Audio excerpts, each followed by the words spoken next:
the mockery of primitive tools. The docking bay hummed with a sterile precision as the Zerathian vessel slid into place beside the human research ship Endeavor. Its hull gleamed with smooth alloys that shifted colors in subtle ripples, as though the ship itself were alive. By comparison, the Endeavor looked blocky, angular, and scarred by the patchwork of repairs earned across years of service. Where the Zerathians prized elegance, humanity had embraced rugged practicality. Chief Engineer Sarah Collins stood on the human side of the airlock, her jumpsuit faintly smeared with grease. She tugged at the heavy spanner clipped to her belt, an old companion she had carried for nearly a decade of service. It was solid, simple, and reassuring in her palm. A good tool, she thought. Reliable. Predictable. The airlock hissed open, and the Zerathian delegation stepped through. They were tall, willowy creatures, their skin faintly luminous in the dock lights. At their head strode Kly'vorn, the Zerathian chief systems engineer. His attire gleamed with a sheen of nanothread, subtly alive with embedded circuits. He carried himself with the smug ease of someone who had never known failure in his craft. His sharp eyes flicked immediately to Sarah's spanner. His mouth curled. "You still use that?" His voice had a smooth, metallic edge, translated into English by his collar unit. A primitive lump of alloy, swung by muscle and guesswork. How quaint. Sarah arched a brow. "This lump of alloy," she said evenly, "keeps our ship alive when the fancy systems don't feel like cooperating." Kly'vorn's laugh was high and musical, echoing faintly in the bay. "Cooperating? Our ships do not refuse. They obey. They are integrated with us. Your reliance on crude tools is, how do you humans say, garbage?" The Zerathian delegation chuckled politely behind him. Sarah's crew bristled, but she raised a hand to keep them steady. She had dealt with arrogance before, and she knew better than to defend her tools to someone who had never been forced to improvise. Still, she couldn't resist adding, "When your obedient systems fail, it won't be your nanothread that saves you. It'll be this." She tapped the spanner at her belt. Kly'vorn sneered, unconvinced. He moved past her without another word, striding toward the command deck where the joint mission briefing awaited. The plan was simple in outline, though risky in execution. A derelict megastructure had been discovered drifting at the edge of the neutral sector, a relic from an unknown civilization. It was vast, nearly the size of a moon, its surface riddled with spires and craters. Both the humans and Zerathians had agreed to explore it together, sharing data and discoveries. For humanity, it was an unprecedented chance to access alien knowledge. For the Zerathians, it was an opportunity to display their technological superiority to a lesser species. Sarah followed the others into the briefing room, where holograms flickered above the table. The megastructure loomed in rotating projection, lit with faint residual power in its broken veins. "Our drones will handle most of the exploration," Kly'vorn announced confidently, gesturing to the hologram. "They will interface with the structure's systems, analyze its code, and repair any damage if needed. Efficient, clean, intelligent." Sarah crossed her arms. "And what if your drones can't connect? What if the systems are too degraded or corrupted?" "Impossible," Kly'vorn said sharply. "Our adaptive algorithms are flawless." She leaned forward. "Nothing's flawless. That's why we carry redundancies, manual overrides, spare parts, and yes, tools. If a conduit is sealed, we cut it open. If a valve jams, we crank it loose. No algorithm needed." The Zerathian engineer regarded her with disdain. "So much effort wasted. Your species drags chains of iron behind it, while we soar free." Sarah didn't rise to the bait. Instead, she studied the hologram carefully, committing the pathways to memory. Whatever his attitude, they were going in together, and she had a gnawing feeling that the Endeavor's tools would see more use than the Zerathians expected. The next day, the joint team boarded the shuttle and descended toward the megastructure. As they crossed its cracked surface, Sarah marveled at its scale. Vast towers jutted into the void, their tips shattered. Cavernous entryways opened into pitch-black depths.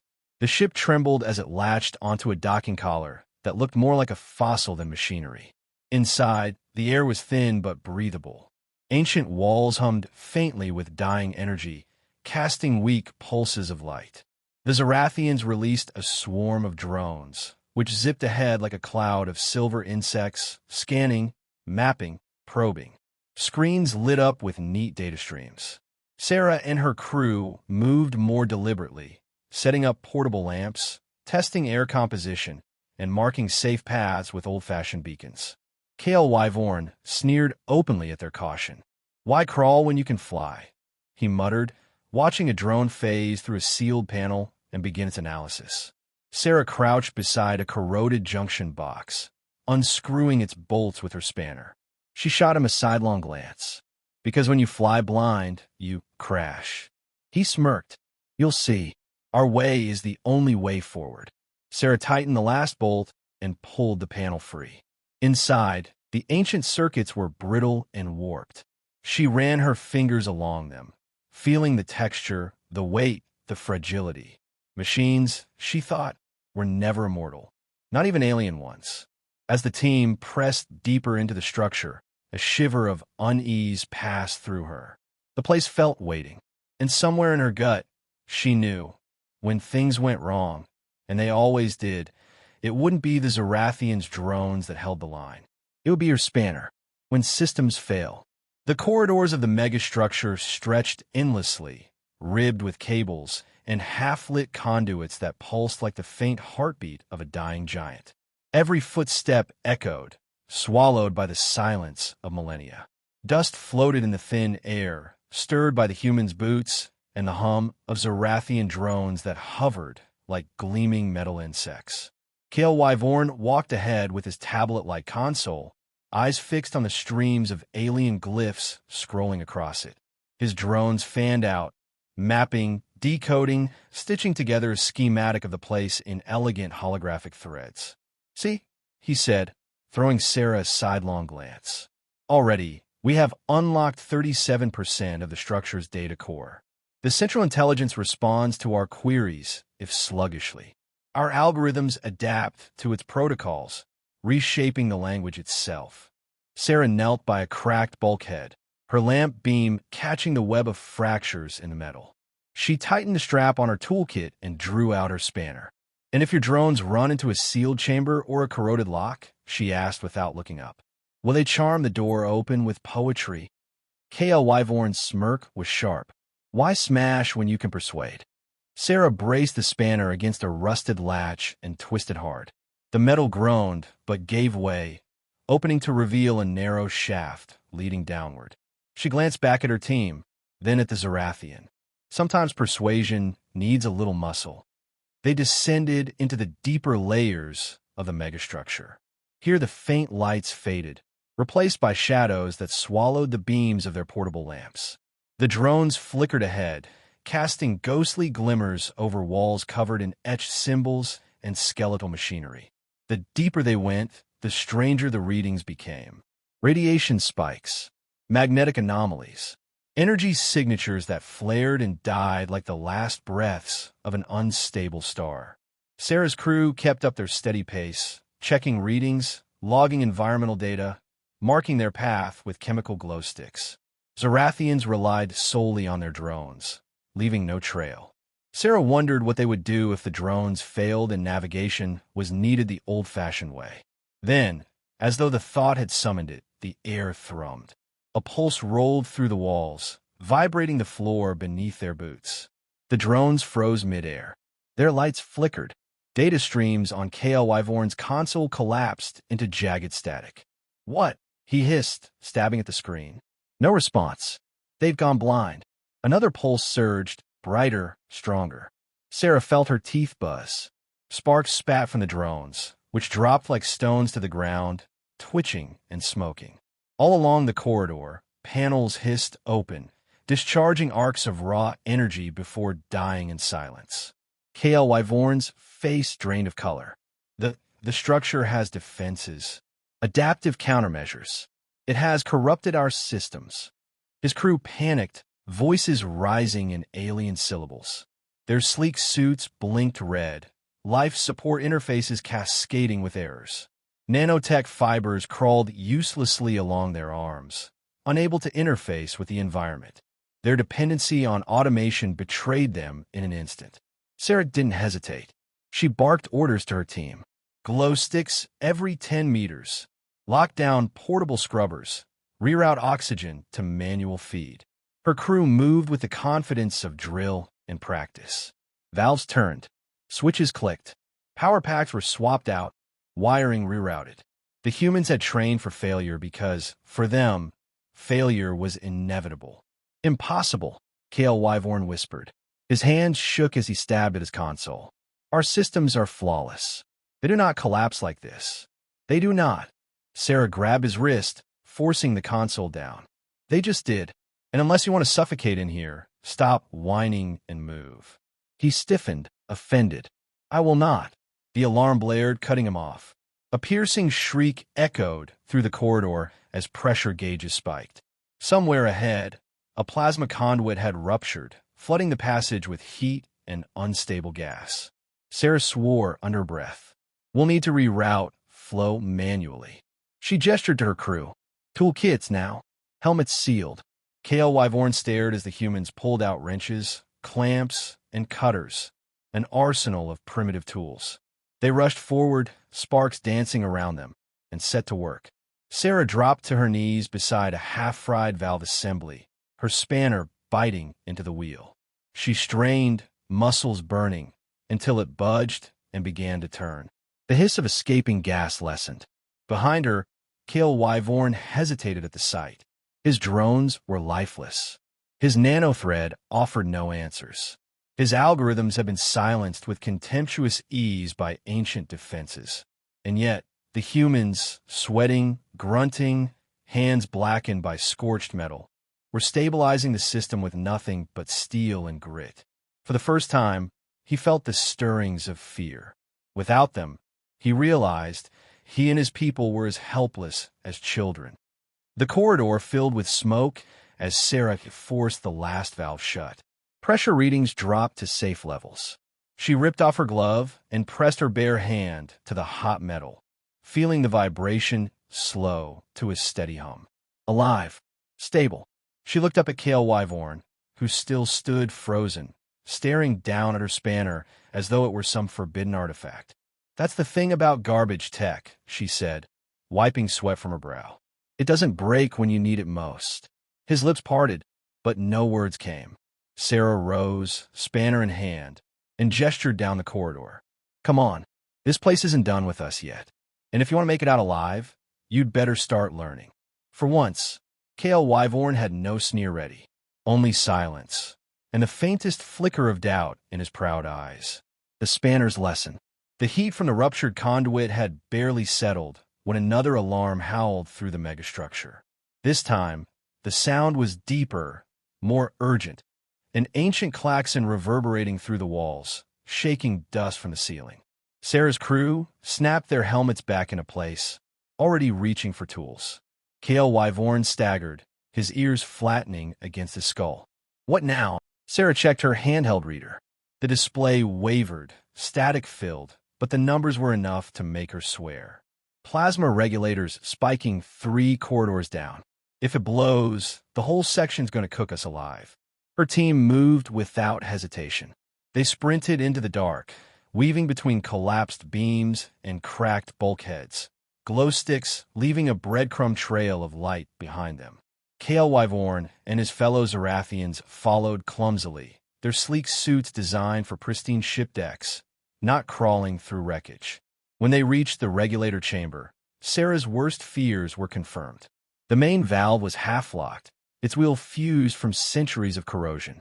A spray of blue-white plasma hissed from a cracked joint, scorching the air with every pulse. Her second engineer, Diaz, jammed a pry bar against the wheel and grunted. Stuck tight. We'll need more torque. Sarah turned to Kly'vorn, who stood frozen at the sight of the sparking valve. His console blinked uselessly. You, she barked. Get over here. His luminous eyes widened. Me? Yes, you. Grab this. She yanked the spanner from her belt and shoved it toward him. "Help me turn the wheel before this place turns into a furnace." He recoiled as though she had handed him a weapon. "That crude club? I'm not a laborer. My people." The plasma spray hissed louder, the chamber's temperature climbing. An alarm on his suit shrieked, flashing crimson across his chest. Sarah snapped. "Your people are about 30 seconds from being cooked alive. Take the damn spanner." Kly'vorn hesitated only a moment longer before his survival instincts overrode his pride. With trembling hands, he grasped the tool. The weight surprised him. It was heavier than it looked, cold, solid, unyielding. "Here." Sarah pressed his hands into place on the valve, sliding in beside him. "Feel the resistance. You're not persuading it with code, you're fighting it with leverage. On 3. 1, 2, 3. Together they heaved. The valve screeched like a dying beast, refusing to budge. Heat pressed against their faces, even through their helmets. Kly'vorn's arms shook with strain. His breath came ragged. "Again," Sarah commanded. They pulled. The wheel shifted a fraction. A hiss of plasma lessened. Kly'vorn's eyes widened behind his visor. He had felt it, the wheel moving beneath their effort, reality bending not to algorithm, but to muscle and metal. The spanner dug into his palms, unforgiving yet precise. This was no toy, no garbage. It was a lifeline. "Once more," Sarah shouted. With a roar that surprised even himself, Kly'vorn twisted with all his strength. The valve groaned and finally gave, turning a full quarter before locking into place. The plasma spray sputtered, then ceased. Pressure alarms on their suits silenced one by one. For a long moment, the only sound was their heavy breathing and the distant thrum of the megastructure. Sarah clapped him on the shoulder. "Not bad for your first time." Kly'vorn stared at the spanner in his hand. His chest rose and fell rapidly. The weight of the tool felt different now. Not crude, not laughable, but purposeful. He had saved lives with it. He had. Not a drone, not an algorithm. His own hands. I did this," he murmured, voice trembling. "You did," Sarah said simply. His fellow Zerathians watched in stunned silence. Never before had they seen one of their kind dirty his hands with physical labor, let alone succeed where their technology had failed. As the immediate danger passed, Sarah motioned for her crew to stabilize the surrounding conduits. They set to work patching joints, tightening seals, and rerouting flow, all with their arsenal of spanners, cutters, and welding kits. Kly'vorn lingered by her side, still gripping the tool. He glanced at her as she crouched to tighten the line. "Your methods, they're so inelegant. No beauty, no harmony." She snorted. "You're right. They're ugly. But ugly works. Out here, survival doesn't care about elegance." He tilted his head, watching the sparks dance from her welding torch. "In my world, everything is seamless, automated. We rely on our systems completely. It never occurred to me that," his voice trailed off, "that they could fail." Sarah finished for him. He met her eyes, and for once there was no sneer, only humility. "Yes." Sarah leaned back, wiping sweat from her brow. "That's the difference between us. We assume failure, so we plan for it. That's what tools are, insurance for the day when the universe decides to throw you into the fire." Kly'vorn looked again at the spanner, turning it slowly in his hands. The scratches along its shaft told a story. Years of use, countless repairs, lives saved in silence. It was not beautiful, but it was true. Later, as they made their way back through the corridors, Kly'vorn carried the spanner at his side.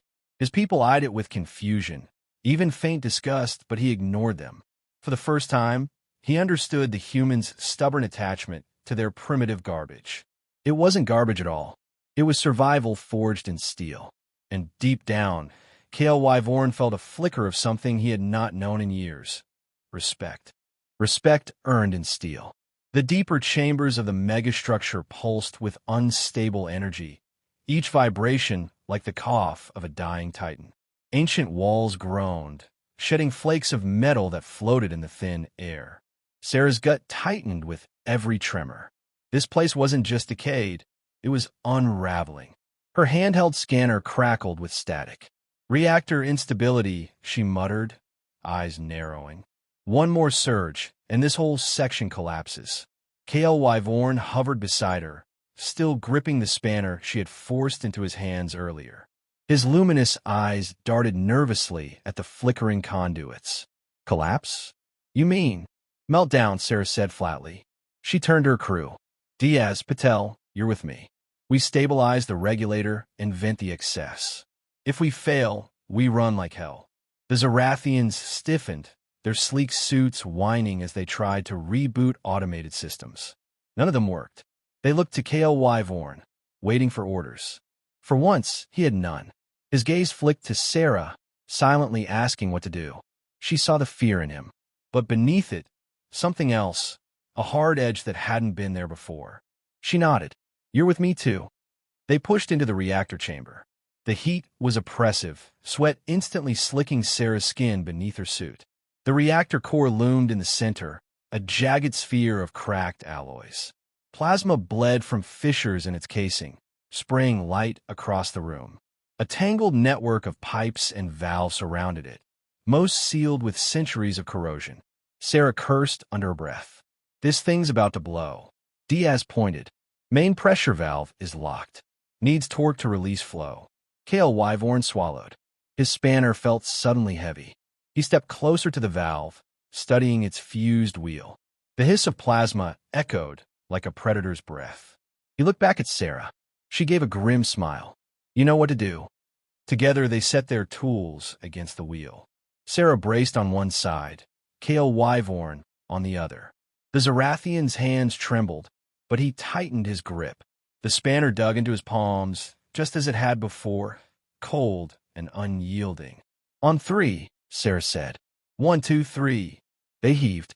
The wheel resisted, shrieking against their tools. Heat roared, pressing against their suits. The core pulsed brighter, as if mocking their efforts.